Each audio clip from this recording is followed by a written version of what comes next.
Halo semua, jumpa lagi di pembahasan soal ON MIPA tingkat nasional bidang kimia tahun 2024. Kita akan lanjutkan pembahasan soal subbidang kimia analitik.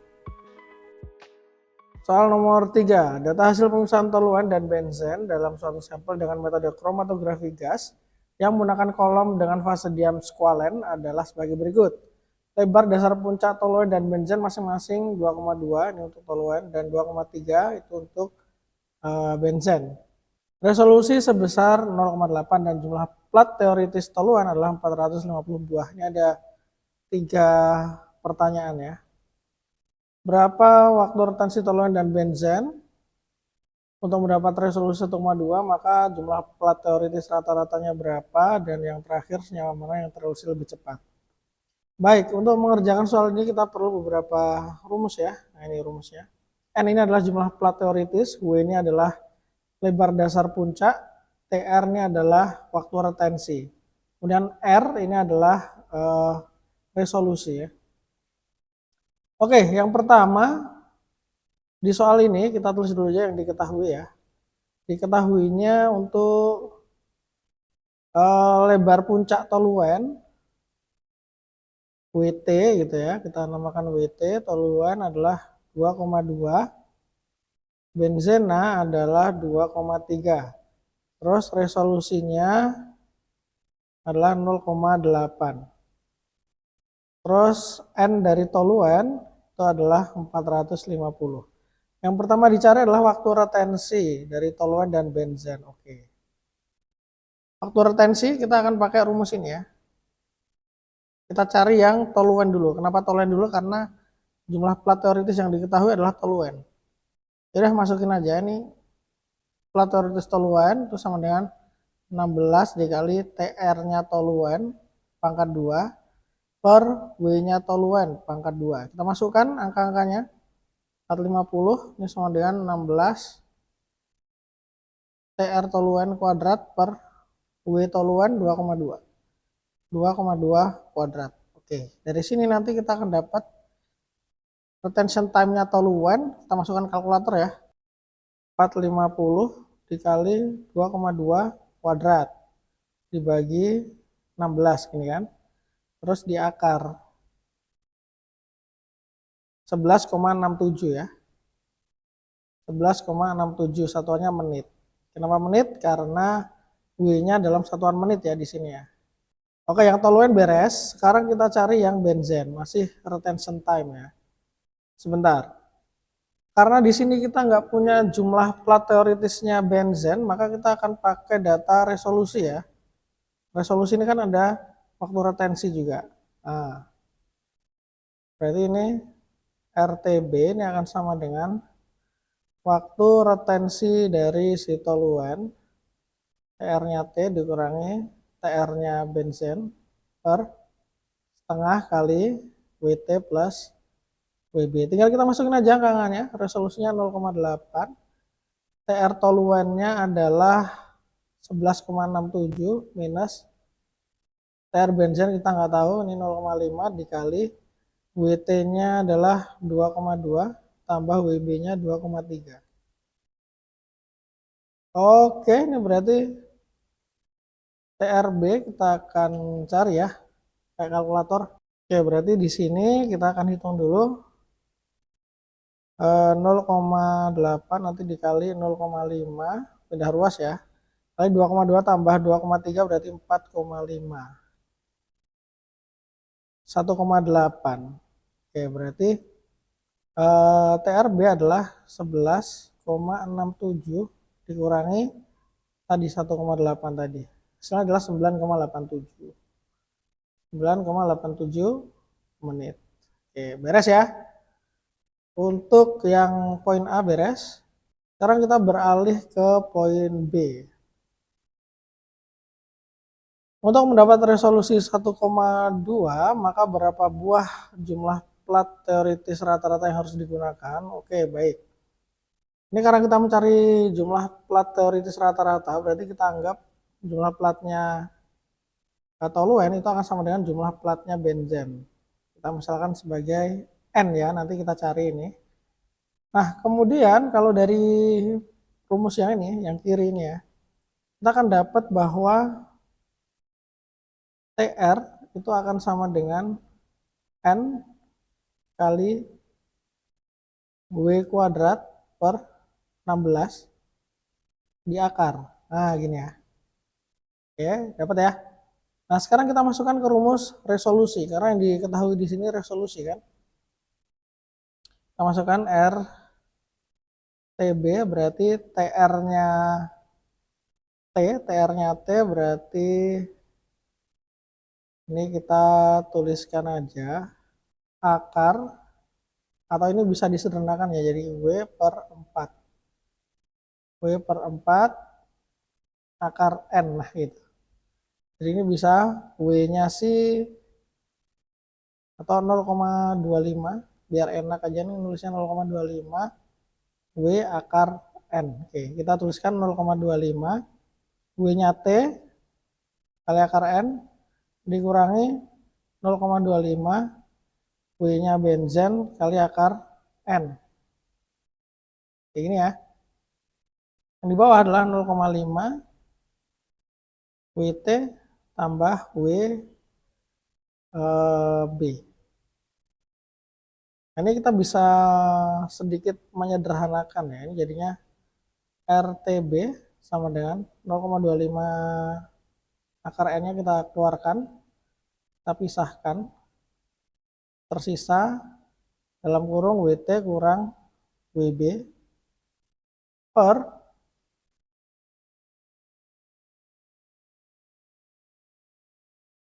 Oke, kemudian ini bisa kita coret ya, jadinya 2.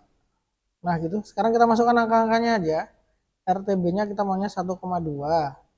Berarti ini biarin jadi akar N dikali WT. WT itu teluan ya, 2,2 dikurangi WB. WB-nya itu 2,3. Nah, ini sebenarnya boleh dibulak-balik ya, kita ambil positifnya. Terus yang ini WT 2,2 tambah 2,3. Oke, baik. Nanti jadinya akar N atau N aja deh. N itu nanti harusnya jadi 1,2 dikali 2,2 tambah 2,3 dibagi 2,2 minus 2,3. Gini ya. Tapi dikuadratin. Nah, berapa yang nanti ketemunya? Kita akan hitung pakai kalkulator. Ini jadinya 1,2 dikali 4,5 minus per minus 0,1 ini kuadrat. Boom. Segini ya ketemunya ya. Sorry, ada yang kurang guys. Ada yang kurang. Bentar, ini angka 2-nya kurang. Ini berarti ini ada dikali 2 lagi. Nah, gitu. Kita revise dulu ya. Kali 2. Ini 11.664. Ini adalah plat teoritis rata-rata yang diperlukan kalau mau resolusinya 1,2. Kayak gitu. Sekarang yang C, senyawa mana yang terevolusi lebih cepat? Yang terevolusi lebih cepat berarti waktu retensinya yang lebih singkat, yang lebih kecil waktu retensinya. Berarti siapa? Ini udah terlihat di sini. Benzen 9,87, toluan 11,67. Berarti senyawa mana yang terevolusi lebih cepat? Jawabannya adalah benzen. Beres soal nomor 3. Kita lanjut aja kali ya di soal nomor 4. Nah, ini dia soal nomor 4. Berikut ini adalah spektra MS, mass spectrometry dari molekul senyawa benzalamida. Ini rumus benzalamidanya. Perhatikan profil spektra MS di atas. Identifikasilah jenis-jenis puncak yang teramati. Base peak, ion molekul, isotop, dan ion fragmen. Langsung aja ya kita coret-coret di gambarnya. Ini yang paling tinggi, ini namanya adalah base peak. Pokoknya base peak ini Ini adalah base peak. Base peak itu pokoknya yang dia dijadikan patokan. Dia fragmen yang paling banyak yang terdeteksi. Jadi basis puncak. Makanya ini relatif abundance-nya 100% begitu. Terus habis itu ion molekul. Nah, ion molekul itu yang ini yang paling kanan. Ion molekul artinya benzalamida dalam bentuk ionnya. Karena supaya terdeteksi di alatnya mass spektrometri itu harus bermuatan. Terus habis itu isotop. Nah, isotop itu yang ini nih. Isotopnya si benzalamida kemungkinannya. Makanya beda masanya cuma dikit kan.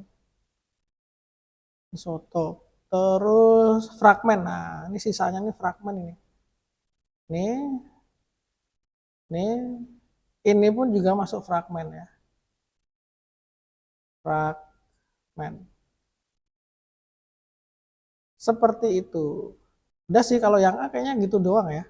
Nah, terus yang B ini tuliskan reaksi fragmentasinya berdasarkan hasil identifikasi jenis-jenis puncaknya. Oke. Ini kita bahas ya. Reaksi fragmentasinya kan awalnya ada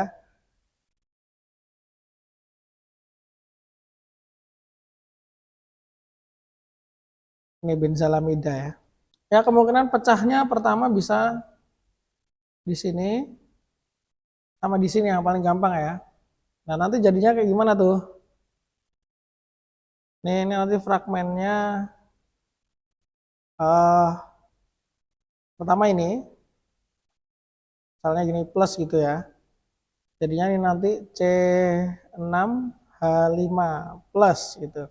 Itu berarti kalau kita hitung MR-nya 6 kali 12 tambah 5. 6 kali 12 itu 72, 77. Yang ini nih, 77 base peak-nya ini. Oke, terus nanti misalkan ada yang bagian ini kan kalau kepecah, pecah kan jadi gini kan. CONH2. Nah, ini ya plus juga. Nah, kita hitung aja. C-nya ada 1, 12 tambah 16 tambah ini 14 tambah 2, 16 juga. 32 tambah 12, 44. Nah, ini 44 tuh yang mana? Nah, ini nih 44. Fragmennya kayak gini bentuknya. Oke, terus kemungkinan yang 105 ini apa kan gitu ya. Yang 105 ini berarti yang ini dipecah ini jadi sisa. Nah, ini masih ada nih. Nah, nih plus. Nah, gitu. Ini kan berarti C6H5 CO plus gitu kan. C6H5-nya kan 77 tambah C12 tambah O16. Ini berapa nih? 28 tambah 77. Ya, 105 ya. Nah, pas yang di sini. Dah beres. Kalau yang 121 berarti yang ini. 121 ya. Kayak gitu. Jadi kemungkinan reaksinya ya berarti pemecahan ini ya. Benzelamida. Kalau kita tulis dalam bentuk persamaan reaksi, barangkali kayak gini ya. Ada reaksinya jadi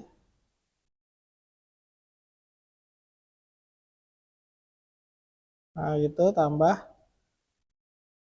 H2 minus gitu misalnya. Terus ada juga yang reaksinya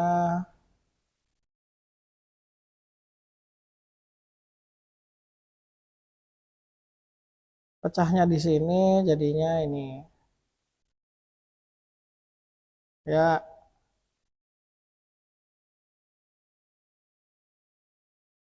kayak gini boleh ya.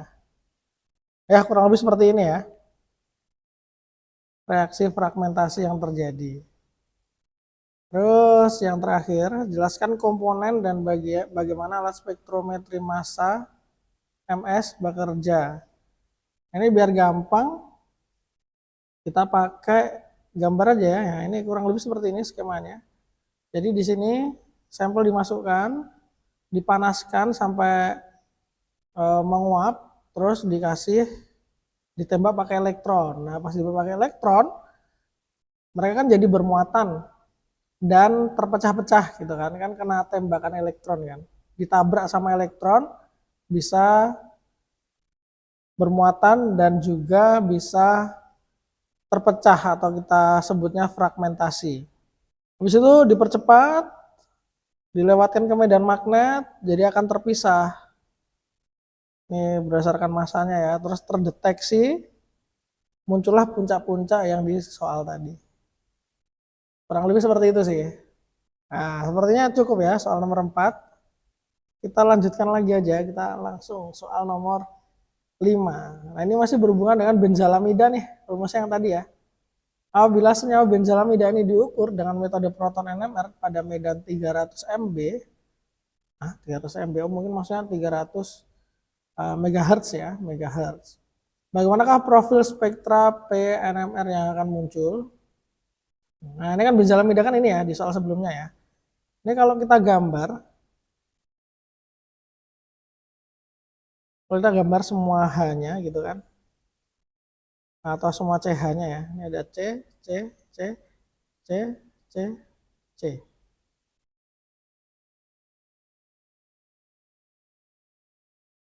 CH, CH, CH, CH, CH yang di sini ada C, O, ini NH2. Karena kita bahasnya proton NMR, berarti nanti akan muncul sinyal-sinyal. Yang pertama sinyal H dari yang berikatan sama N, ini nanti akan muncul singlet. Karena nggak ada tetangga ya. Dan juga ini N gitu. Habis itu yang ini. Nah, ini kita perlu identifikasi nih mana yang ekivalen. Ini jelas nih. Ini sama ini ekivalen. Mereka nanti akan membentuk sinyal Doplet. Kenapa Doplet? Karena mereka punya satu H tetangga yang ini ya. Jadi 1 tambah 1 Doplet 2. Terus habis itu ada yang ini nih, ini juga ekivalen ini. Ini nanti akan membentuk sinyal triplet. Kenapa triplet? Karena dia punya 2 tetangga, H yang di sini sama yang di sini ya. Jadinya triplet. Terus yang terakhir yang di sini, ini sendiri nih. Dia sinyalnya adalah dia punya 2 tetangga juga. Jadi dia nanti sinyalnya adalah triplet juga. Begitu. Jadi ada 1 singlet, 2 doplet, sama 2 triplet ya. Seperti itu. Nah, ini poin A mungkin maksud dari profil tuh kayak gini ya. Nah, terus yang B, jelaskan dengan menggambarkan spektranya secara sederhana. Berilah penjelasan mengapa muncul puncak-puncaknya seperti itu. Kalau penjelasan kayaknya udah ya tadi ya yang di sini ya. Terus mungkin biar kita gambarnya enak, ini kita harus tahu nih area chemical shift-nya seperti apa. Nah, ini kan ada 2 tipe H ya. Tipe H dari amida, yaitu yang ini.